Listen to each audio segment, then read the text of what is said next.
vous le savez bien, le culte de ce matin est organisé autour du thème de la mission.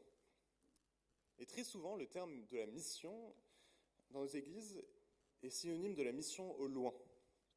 Les missionnaires sont comme Thibaut et Louise, des personnes qui partent à l'étranger pour aider des populations pauvres en besoin et viennent visiter nos églises pour demander de l'aide, des prières et donner des nouvelles. Mais la mission, selon la Bible, n'est pas quelque chose qui est seulement réservé à certaines personnes, qui n'est pas seulement réservé pour les autres. Non, en fait, nous sommes, chacun de nous, appelés à vivre cette mission dans nos propres contextes, autour de nous. Et la question que j'aimerais nous poser ce matin est la suivante. Comment, donc, sommes-nous appelés à vivre en mission ? Comment sommes-nous être appelés, comment sommes-nous appelés à être envoyés en mission dans nos propres contextes ? Et qu'est-ce que ça veut dire concrètement pour nos vies ? Donc pour répondre à cette question, j'aimerais qu'on ouvre la Bible et qu'on regarde l'exemple de l'apôtre Paul. L'apôtre Paul, qui est le premier et peut-être le plus grand missionnaire de l'histoire de la chrétienté. Et Paul, c'était un missionnaire et un implanteur d'église, très peu de temps après la mort de Jésus. Il est responsable d'avoir fondé un grand nombre d'églises en Asie mineure et en Europe.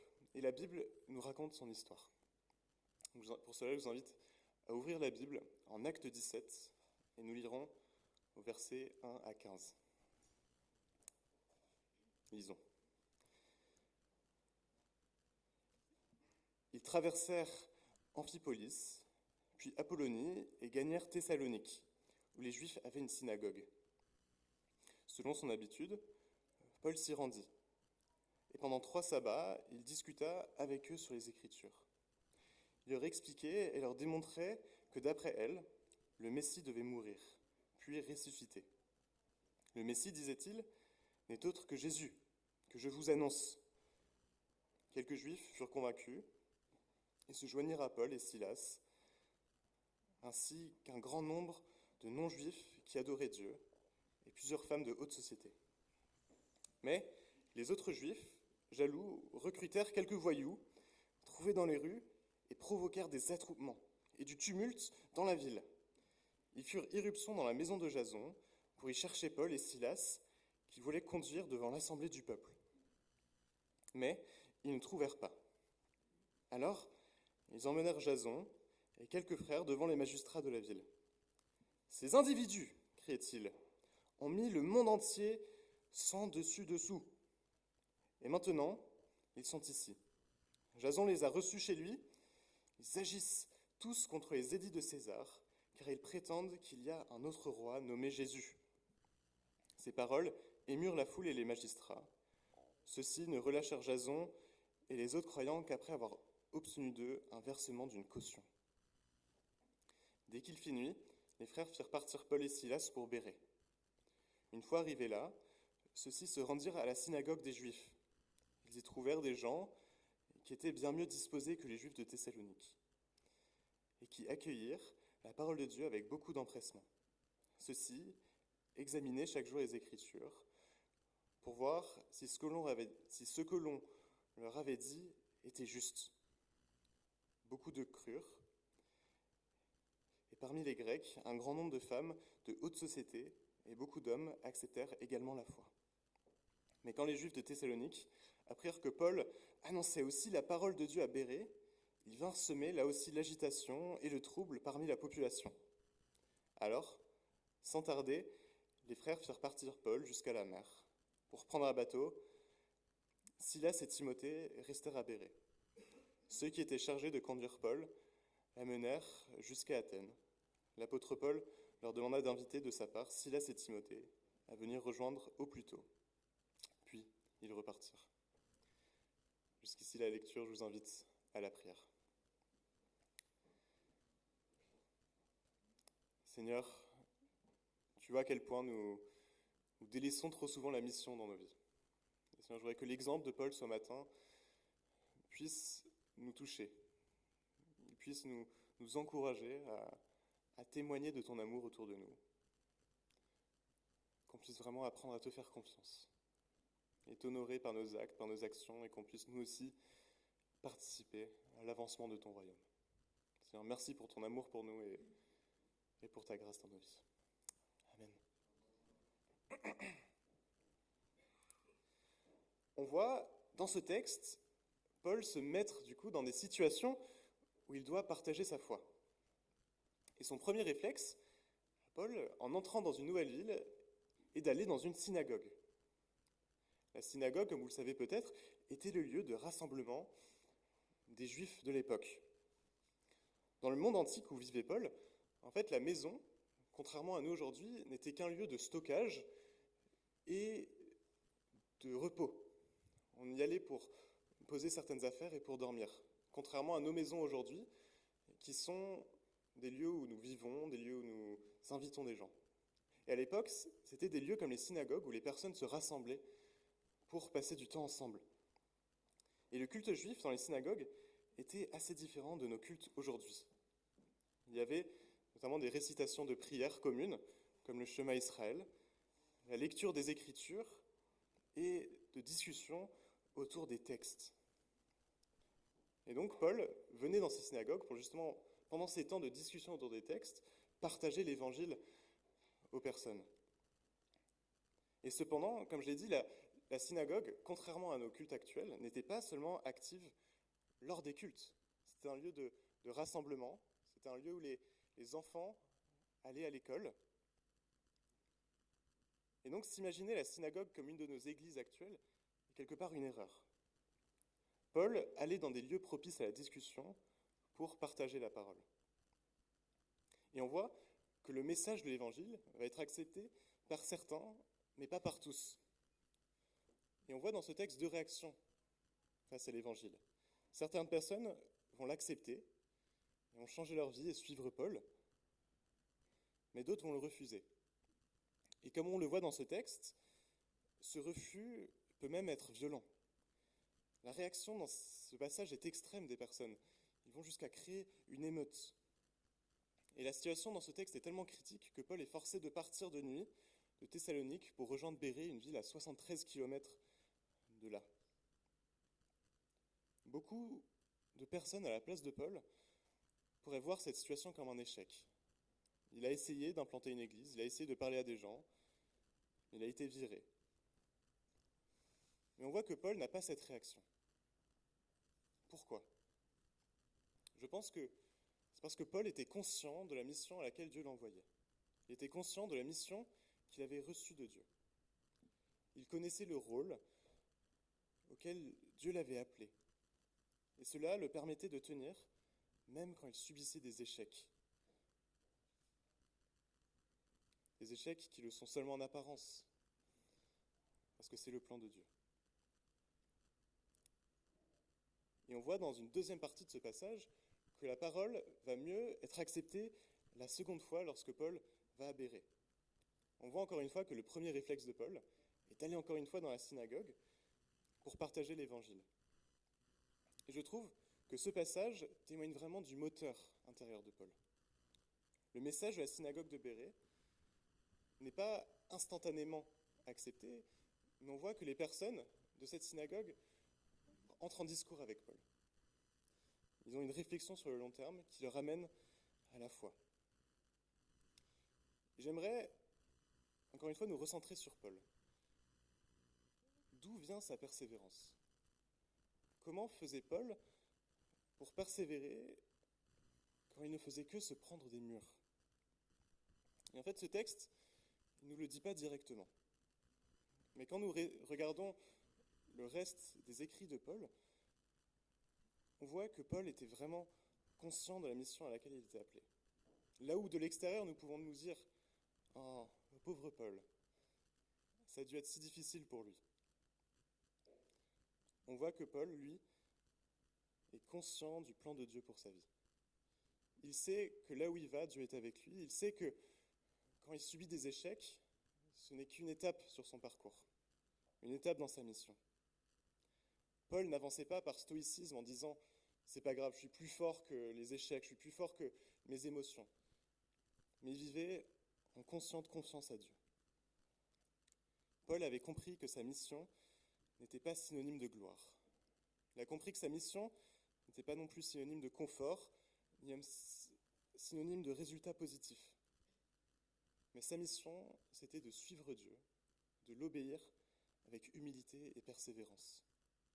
Parce que ça prend beaucoup d'humilité de continuer à obéir quand ça ne fonctionne pas du premier coup, du deuxième, troisième ou même quatrième coup. Ça prend beaucoup de foi pour suivre Dieu quand nous subissons des souffrances et de l'échec. Et pour Paul, le schéma se répète une deuxième fois. Il annonce la parole, certains l'acceptent, mais il est obligé de fuir. On voit dans Philippiens un passage où Paul explique qu'est-ce qui le motivait. Philippiens 1:20, 1:19 à 20. Pardon. Mieux encore, je continuerai à m'en réjouir, car je suis certain que toutes ces épreuves aboutiront à mon salut, grâce à vos prières pour moi et à l'assistance de l'Esprit de Jésus-Christ. Car ce que j'attends et que j'espère de toutes mes forces, c'est de n'avoir à rougir de rien, mais au contraire, maintenant, comme toujours, de manifester en ma personne, avec une pleine assurance, la grandeur de Christ, soit par ma vie, soit par ma mort. On voit dans ce passage que Paul connaissait le début de l'histoire, qui est le plan de Dieu pour l'humanité, et la vie et mort de Jésus-Christ pour nous, mais il connaissait aussi la fin de l'histoire, qui est l'arrivée de la gloire de Dieu sur terre, et la nouvelle création à venir. Paul savait que sa vie devait être vécue en tant qu'acteur dans l'entre-deux.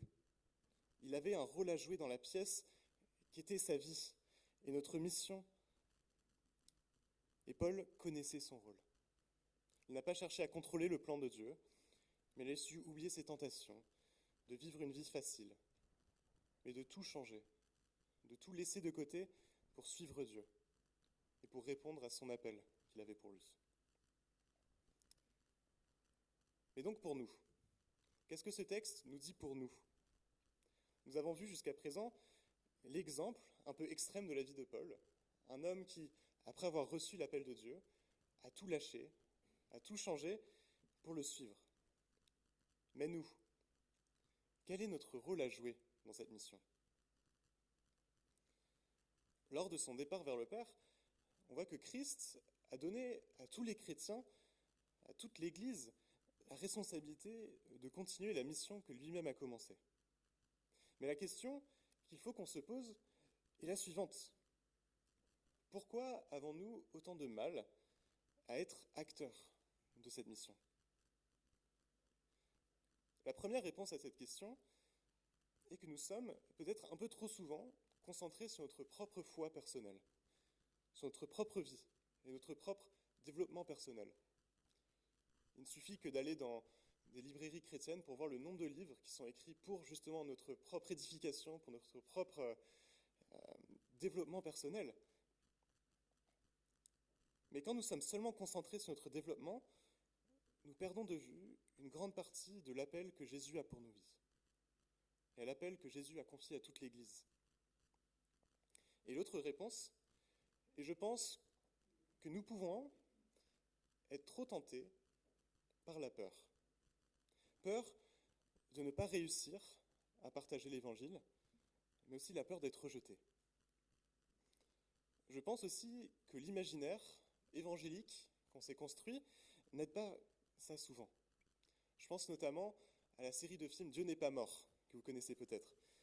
Une série de films qui mettent en scène des chrétiens qui doivent se battre contre le monde, contre la politique, contre des institutions, contre des professeurs, pour montrer pourquoi ils ont le droit d'être chrétiens et qu'ils ont le droit de partager l'évangile et d'aller à l'église, etc. Et cela crée pour certains chrétiens, je pense, un sentiment d'être en combat contre le monde. Un sentiment qu'on est persécuté par le monde qui nous entoure. Et je pense que du coup, nous pouvons avoir tendance, à travers cela, de chercher des méchants. Des méchants pour pouvoir nous positionner en tant que victimes, parfois de rejet, parfois de persécution. et peuvent créer en nous aussi un sentiment de méfiance envers le monde qui nous entoure. Et je ne dis pas que c'est justement impossible de subir des persécutions ou des discriminations en tant que chrétien. Mais juste, je veux toucher du doigt ici le désir de facilité que nous pouvons avoir de chercher des excuses pour ne pas parler de Dieu, parler de l'amour de Jésus aux personnes autour de nous. Et plutôt, je nous invite de chercher à montrer l'amour aux personnes autour de nous, en toute simplicité. Soyons comme Paul, des missionnaires dans notre contexte. Cherchons des endroits où nous pouvons partager cet évangile, de montrer la grandeur et la beauté du nom de Jésus, à travers nos actes, par notre compassion, par nos bonnes actions et le soin que nous pouvons donner aux personnes autour de nous. N'ayons pas non plus peur de partager l'évangile quand le moment est précoce. Pour finir, j'aimerais nous rassurer. Non, nous ne sommes pas tous appelés à être comme Paul, à vivre comme la vie de Paul, de tout lâcher, de vivre d'une manière extrême pour l'évangile, où tous nos efforts sont concentrés pour créer des églises, pour parler de Dieu aux personnes autour de nous et partager la bonne nouvelle. Mais en même temps, là où la vie de Paul n'est pas normative, elle peut nous encourager à sortir de notre zone de confort pour répondre à l'appel de Dieu pour nos vies. La question que je veux qu'on se pose ce matin est la suivante. À quoi est-ce que Dieu m'appelle ? Où est-ce que Dieu m'appelle ? Comment est-ce que nous pouvons vivre une vie de croissance spirituelle tout en répondant à l'appel d'aller dans le monde pour partir en mission ? Là où l'exemple de Paul nous encourage, c'est dans la perspective qu'il nous donne. Malgré tout ce que Paul a souffert, Paul n'a jamais été malheureux. Malgré tous ses emprisonnements, Paul n'a jamais été délaissé par Dieu et par ses proches. Nous avons la chance de vivre dans un pays où la foi n'est pas interdite, où nous avons le droit de nous réunir. Et c'est une raison de plus pour nous de vivre une vie qui aide les personnes autour de nous et qui montre l'amour de Dieu aux autres. J'aimerais finir en relisant le texte que Thomas a lu en introduction de ce culte, qui sont les dernières paroles de Jésus avant son ascension. Allez donc, dans tout le monde entier, faites des disciples parmi tous les peuples, baptisez-les au nom du Père, du Fils et du Saint-Esprit, et enseignez-leur à leur obéir tout ce que je vous ai prescrit. Mais Jésus ne s'arrête pas là. Il finit en disant, c'est ses dernières paroles avant de quitter ses disciples, « Et voici, je suis avec vous tous les jours jusqu'à la fin du monde. » Amen. Chers amis, alors que le temps de l'Avent commence, alors que les lumières commencent à être installées dans nos rues, alors que nous faisons mémoire du plus grand cadeau que Dieu nous a donné, posons-nous sincèrement la question. Comment est-ce que je peux aider et être en mission pour les personnes autour de moi, pour qu'ils voient l'amour de Christ ? Est-ce auprès peut-être des actions de l'Église comme la Beige, ou à travers l'équipe d'évangélisation de l'Église ? Est-ce en ayant des discussions plus profondes avec des amis qui ne connaissent pas Dieu ?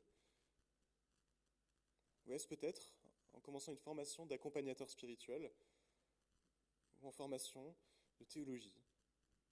Ou peut-être, comme Thibaut et Louise, de répondre à l'appel que nous avons depuis longtemps, peut-être d'aller au loin pour partir en mission.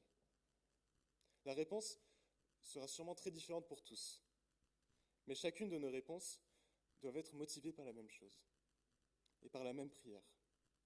Comment, Seigneur, comment veux-tu que je sois ton serviteur aujourd'hui ?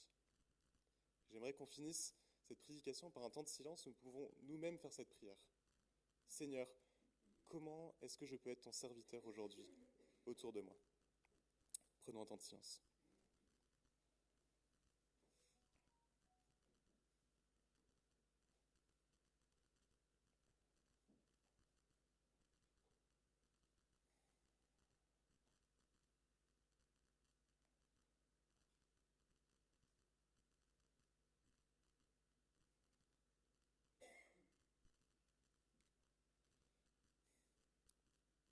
Seigneur, merci pour ta vie, pour ton sacrifice et ton amour que tu témoignes envers nous tous les jours. Et Seigneur, aide-nous à être des meilleurs disciples, à être des meilleurs missionnaires dans nos propres contextes. Aide-nous à montrer l'amour que nous avons pour toi, qu'il déborde et qu'il puisse se partager aux personnes autour de nous. Seigneur, merci pour le Dieu que tu es, merci pour tout ce que tu fais pour nous. Aide-nous à grandir et aide-nous à t'aimer mieux.